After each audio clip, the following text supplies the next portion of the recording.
નમસ્કાર વિદ્યાર્થી મિત્રો આજે આપણે આ વિડીયોની અંદર ધોરણ 10 વિષય વિજ્ઞાનની સ્વઅધ્યયન પોથીનો ભાગ નંબર 2 નો 5મો પાઠ છે જૈવિક ક્રિયાઓની વાત કરવાના છીએ। મિત્રો અહીંયા પાઠ નંબર 5 જૈવિક ક્રિયાઓનો આ રીતનું સંપૂર્ણ સોલ્યુશન છે। મિત્રો આવા જ સોલ્યુશન મેળવવા માટે આપણી ચેનલને સબસ્ક્રાઇબ કરો અને આ વિડીયો તમારા મિત્રો સાથે શેર કરો। તો મિત્રો શરૂ કરીએ ધોરણ 10 વિષય વિજ્ઞાન ની સ્વઅધ્યયન પોથીનો ભાગ બીજાનો પાઠ નંબર 5 જૈવિક ક્રિયાઓ। તો અહીંયા સજીવોના નામ અને નિર્જીવોના નામ લખ્યા છે એ લખવાના છે ચિત્રમાં જોઈ। ત્યાર પછી આપણે આગળ જોઈએ। અહીંયા વિભાગ આપ્યો છે પેલો, નીચેના બહુવિકલ્પી પ્રશ્નો માટે આપેલ વિકલ્પમાંથી સાચો વિકલ્પ પસંદ કરો। તો પેલું નીચેનામાંથી કઈ જૈવિક ક્રિયા નથી? તો ઉત્સેચક બરાબર છે। પછી સાચું કે ખોટું કેમ છે? તો વિધાન સાચું છે। ત્યાર પછી ખાલી જગ્યા છે તો એમાં ઉર્જા આવશે। ત્યાર પછી એક બે વાક્યમાં જવાબ લખો તો જૈવિક ક્રિયાઓ લખવાની છે। સજીવોમાં થતી એવી બધી ક્રિયાઓ કે જે સામૂહિક રૂપમાં જાળવણીનું કાર્ય કરે તેને જૈવિક ક્રિયાઓ કહે છે। ત્યાર પછી વિકલ્પ છે 5મામાં ડી બરાબર છે, 6મામાં બી રક્ષક કોષ, 7મામાં એમાઇલેજ સી।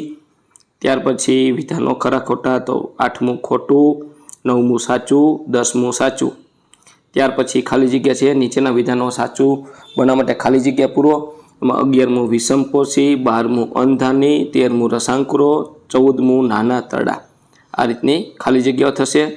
ત્યાર પછી અહીંયા જોડકા જોડવાના છે। પહેલામાં સી, બીજામાં એ, ત્રીજામાં બી બરાબર, ચોથામાં અહીંયા કંઈ છે નહીં પણ આપ્યું છે આ લોકોએ ભૂલથી। ત્યાર પછી નીચેના પ્રશ્નોના એક વાક્યમાં જવાબ આપો।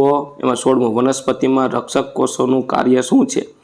છિદ્ર ખોલવાની કે બંધ કરવાની ક્રિયા રક્ષક કોષ દ્વારા થાય છે। 17મું પરોપજીવી પોષણ દર્શાવતા સજીવોના નામ આપો। અમરવેલ, જૂ, કસકુટા, મચ્છર જેવા સજીવો પરોપજીવી પોષણ દર્શાવે છે। ત્યાર પછી 17મું આવે છે જઠરમાંથી આવતા એસિડિક ખોરાકને આલ્કીય કોણ બનાવે છે? નાના તળામાં પિત્તરસ અને સ્વાદુ રસમાં રહેલા ક્ષારો જઠરમાંથી આવતા એસિડિક ખોરાકને આલ્કલીય બનાવે છે। ત્યાર પછી 6મું છે એમાં 19મું છે ખોરાકના પાચનમાં લાળ રસની ભૂમિકા સમજાવો। લાળ ગ્રંથિમાંથી નીકળતો લાળ રસ ખોરાકને પોચો અને ભીનો બનાવે છે। લાળ રસીય એમાઇલેજ ઉત્સેચક ખોરાકના જટિલ અણુનું સ્ટાર્ચ શર્કરામાં વિઘટન કરે છે। ત્યાર પછી 20મો છે અમીબામાં પોષણની પ્રક્રિયાની નામ નિર્દેશવાળી આકૃતિ દોરો। તો આ રીતની મિત્રો તમારે નામ નિર્દેશવાળી આકૃતિ દોરવાની છે। કોષ કેન્દ્ર, ખોરાક કણ, અંધાની અને બરાબર ફૂટપાથ એટલે ખોટા પગ ને આ રીતનું આકૃતિ દોરવાની થશે। ત્યાર પછી અહીંયા નામ લખવાના છે તો એ રક્ષક કોષ, બી વાયુરંધ્ર અને સી હરિતકણ બતાવે છે। તો 21મો છે અહીંયા ઉપરની આકૃતિમાં એબીસી નામ જણાવો અને કાર્ય લખો। તો રક્ષક કોષ, બી વાયુરંધ્ર અને સી હરિતકણ। તો રક્ષક કોષનું કાર્ય છે તે વાયુરંધ્ર ખોલવાની અને બંધ થવાની ક્રિયાને સાથે સંકળાયેલ છે। રક્ષક કોષમાં પાણી પ્રવેશે ત્યારે તે ફૂલે છે અને રંધ્ર ખુલ્લું કરે છે। ત્યાર પછી 22મું છે મનુષ્યના પાચન તંત્રની નામ નિર્દેશવાળી આકૃતિ દોરો। નાના તળામાં થતી પાચન ક્રિયા વર્ણવો। તો મિત્રો અહીંયા આ રીતની તમારે મનુષ્યના આકૃતિ દોરવાની છે પાચન તંત્રની। તો તમે જુઓ આકૃતિ કઈ રીતની દોરવાની છે। આ રીતનું મિત્રો મુખ ગુહા, અન્નળી, ઉરોદર પટલ, પિત્તનલિકા, જઠર, સ્વાદુપિંડ, મોટું આંતરડું, યકૃત, પિત્તાશય, નાનું આંતરડું, મળદ્વાર આ રીતની તમે આકૃતિ દોરી શકો છો। ત્યાર પછી નાના તળામાં થતી પાચન ક્રિયા જઠરમાંથી અર્ધપાચિત ખોરાક નાના તળામાં પ્રવેશે છે જે મુદ્રિકા સ્નાયુ પેશી દ્વારા નિયંત્રિત થાય છે।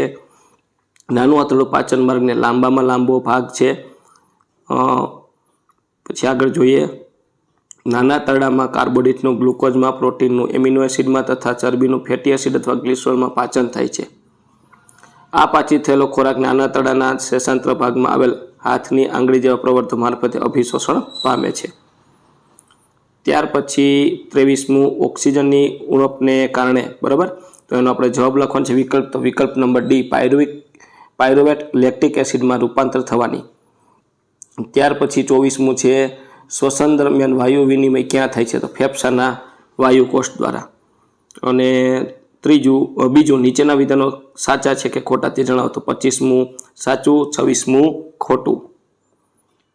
ત્યાર પછી ત્રીજું નીચેના વિધાનો સાચું બનાવવા માટે ખાલી જગ્યા પૂરો. 27મું ઝારક શ્વસન અને 28મું વાયુ કોષ્ટ.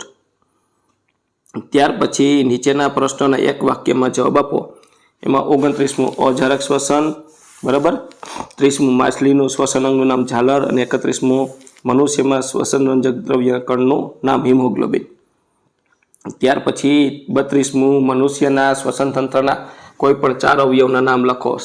નાસિકા, નાસિકા છિદ્ર, શ્વાસ નળી, શ્વાસવાહિની, ફેફસા અને વાયુકોષ્ઠ. ત્યાર પછી 33મું એનો જવાબ છે વાયુમાં વધારે વિનિમય માટે વાયુકોષ્ઠની રચના ફુગા જેવી હોય છે. ત્યાર પછી 34મું છે માનવ શ્વસન તંત્રની આકૃતિ સહિત સમજાવો. તો જો અહીંયા માનવ શ્વસન તંત્રની આકૃતિ છે એમાં નાસિકા કોટર, કંઠનળી, સ્વરયંત્ર, શ્વાસ નળી, વલયાકારની રીંગ, હાડપિંજર, ફેફસા, વાયુકોષ્ઠ, શ્વાસ નલિકા, ઉરોદર પટલ અને શ્વાસ વાહિકાઓ. તો આ રીતની મિત્રો તમારે આકૃતિ દોરવાની છે. ત્યાર પછી આપણે એમનો જવાબ લખીએ. તો મનુષ્યના શ્વસન તંત્રમાં બાહ્ય નાસિકા છિદ્ર, નાસિકા કોટર, કંઠનળી, સ્વરકંઠનળી, શ્વાસ નળી, શ્વાસવાહિની, ફેફસા અને વાયુકોષ્ઠ, ઉરોદર પટલ વગેરેનો સમાવેશ થાય છે.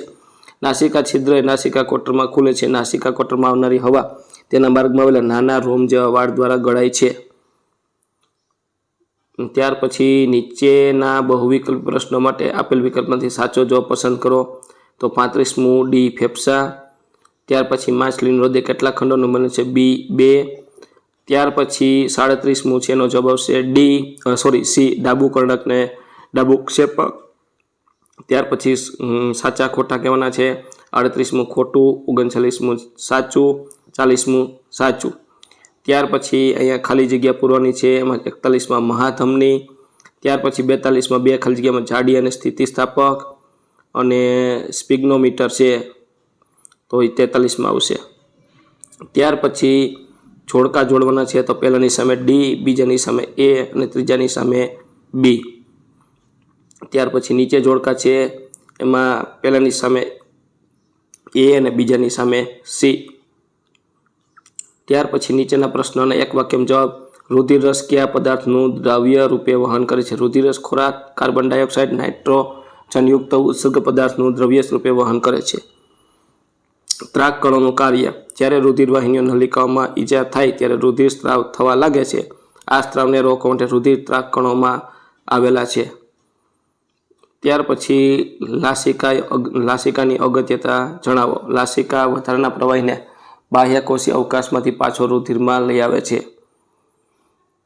ત્યાર પછી 49મું આવે છે માનવ વહન તંત્ર કે પરિવહન તંત્રના ઘટકો ક્યાં છે? આ ઘટકોનું કાર્ય શું છે? માનવમાં વહન તંત્ર કે પરિવહન તંત્રના મુખ્ય ઘટકો રુધિર, રુધિરવાહિનીઓ અને હૃદય છે. રુધિર શરીરના વિવિધ ભાગોમાં ઓક્સિજન, પોષક તત્વો, હોર્મોન્સ અને ઉત્સર્ગ દ્રવ્યોનું વહન કરે છે. ત્યાર પછી 50મો છે મનુષ્યમાં રુધિરનું બેવડું પરિવહન એટલે શું? તે શા માટે જરૂરી છે?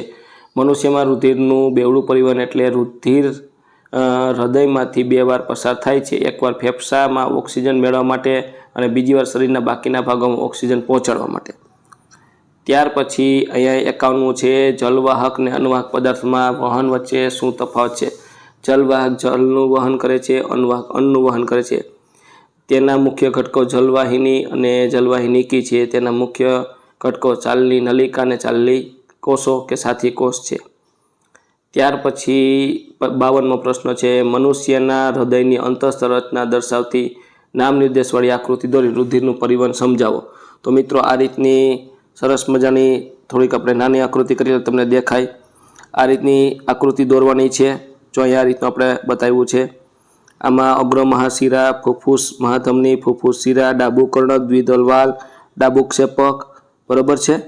પછી અગ્ર મહાશિરા, આરોહી ધમનીકાંડ, પશ્વ મહાશિરા, જમણું કર્ણક, દ્વિદલવાલ, જમણું ક્ષેપક.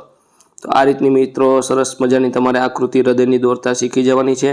ત્યાર પછી આપણે આગળ વધીએ તો શરીરના વિવિધ ભાગોમાંથી આવેલું ઓક્સિજન વાહિની રુધિર મહાશિરા દ્વારા હૃદયના જમણા કર્ણકમાં પ્રવેશે છે. જમણું કર્ણક સંકોચાઈ રુધિર જમણા ક્ષેપકમાં ધકેલે છે. જમણું ક્ષેપક સંકોચાઈને આ અશુદ્ધ રુધિરને ફૂફૂસ ધમની દ્વારા ફેફસામાં મોકલે છે જ્યાં ઓક્સિજનયુક્ત રુધિર બને છે. અને ફેફસામાંથી ઓક્સિજનયુક્ત રુધિર ફૂફૂસ શિરા દ્વારા હૃદયના ડાબા કર્ણકમાં પ્રવેશે છે. ત્યાર પછી અહીંયા 53મો છે ઉત્સર્ગ એકમ મૂત્રપિંડ નલિકા. 54મો બાઉમેનની કોથળી સી. અને ખરા ખોટામાં વાક્ય 55મું સાચું છે. 56મું મૂત્રપિંડ નલિકા. પછી 57મું ઉત્સર્ગ. ત્યાર પછી ઉત્સર્જનની વ્યાખ્યા લખો.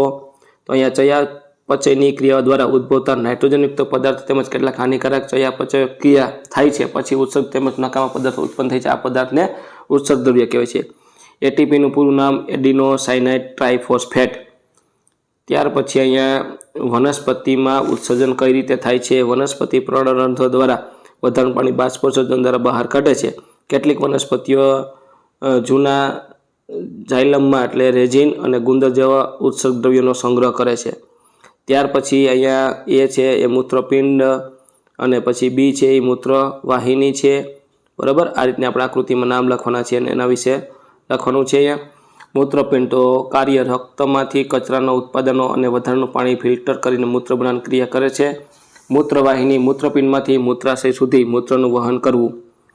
ત્યાર પછી અહીંયા 52મું છે આપેલી આકૃતિનું નામ નિર્દેશ કરી તેના પર ટૂંક નોંધ. તો અહીંયા આકૃતિમાં તમારે નામ લખવાનું છે. બાઉમેનની કોથળી, મૂત્રપિંડ ધમની, મૂત્રપિંડ શિરા, રુધિર કેશિકા, મૂત્રપિંડ નલિકા અને સંગ્રહ નલિકા. આટલું બધું તમારે લખવાનું છે. તો નીચે આપણે એનો જવાબ જોઈએ. તો શરીરમાં ઉદ્ભવતા નાઇટ્રોજનયુક્ત નકામા પદાર્થ જેવા કે યુરિયા, યુરિક એસિડને મૂત્રપિંડમાંથી અલગ કરવામાં આવે છે. મૂત્રપિંડ નલિકામાં બાઉમેનની કોથળીમાં આવેલી રુધિર કેશિકા ગુચ્છમાં દબાણપૂર્વક રુધિર ગળાય છે અને બાઉમેનની કોથળીમાંથી આગળ એકત્રિત કરાય છે. બરાબર, પ્રારંભિક ગાળણમાં ગ્લુકોઝ ને એમિનો એસિડ ક્ષાર અને વધુ માત્રામાં પાણી હોય છે. તો મિત્રો આ તો આપણું ધોરણ 10ની સ્વાધ્યાય પોથીનું સંપૂર્ણ સોલ્યુશન જોયું. મિત્રો આવા જ સોલ્યુશન મેળવવા માટે આપણી ચેનલને સબસ્ક્રાઈબ કરો અને આ વિડીયો તમારા મિત્રો સાથે શેર કરો.